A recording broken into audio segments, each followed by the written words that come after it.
প্ৰসিদ্ধ চৰাইদেউ সীমা নিৰ্ধাৰণ দাবী নামেৰে এখন আমি সমিতি গঠন কৰিছিলোঁ।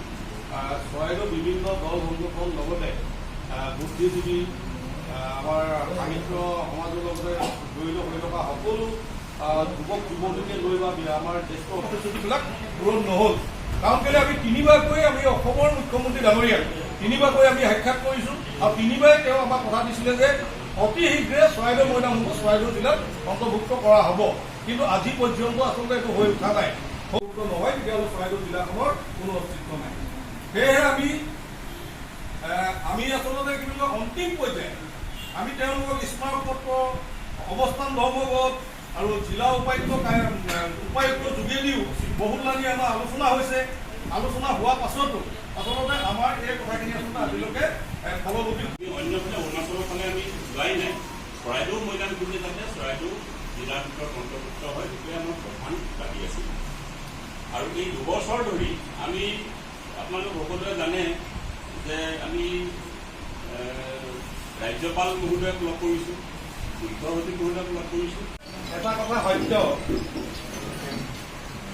কথা সত্য প্ৰমাণিতও হৈছে মুখ্যমন্ত্ৰী মহোদয়ে কৰিব নোৱাৰা কাম একো নাই। মুখ্যমন্ত্ৰী মহোদয়ে কৈছে মোৰ এটা ফোনত আপোনালোকৰ জিলাত এই অঞ্চল তেওঁ কৈছিলে ৰাইজক। গতিকেলৈ তেনে এটা বিশেষ কাম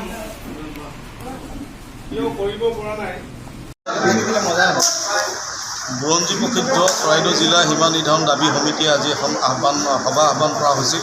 এই সভাখনত আমি আচলতে চৰাইদেউ জিলা প্ৰতিটো দল সংগঠন তথা বৌদ্ধিক সমাজৰ জ্যেষ্ঠ নাগৰিক সকলো ইয়াত উপস্থিত আছিল।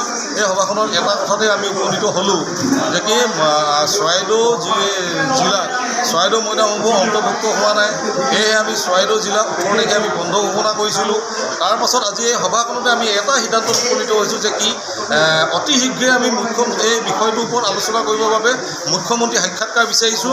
আৰু মুখ্যমন্ত্ৰী সাক্ষাৎকাৰত আচলতে আমি ভাবোঁ মুখ্যমন্ত্ৰীক আহ্বান জনাব বিচাৰিম যে কি চৰাইদেউ জিলা মৈদামসমূহ চৰাইদেউ জিলাত অন্তৰ্ভুক্ত কৰিব লাগে বুলি এইটোৱে আমাৰ এটা আজি প্ৰস্তাৱ লোৱা হৈছে।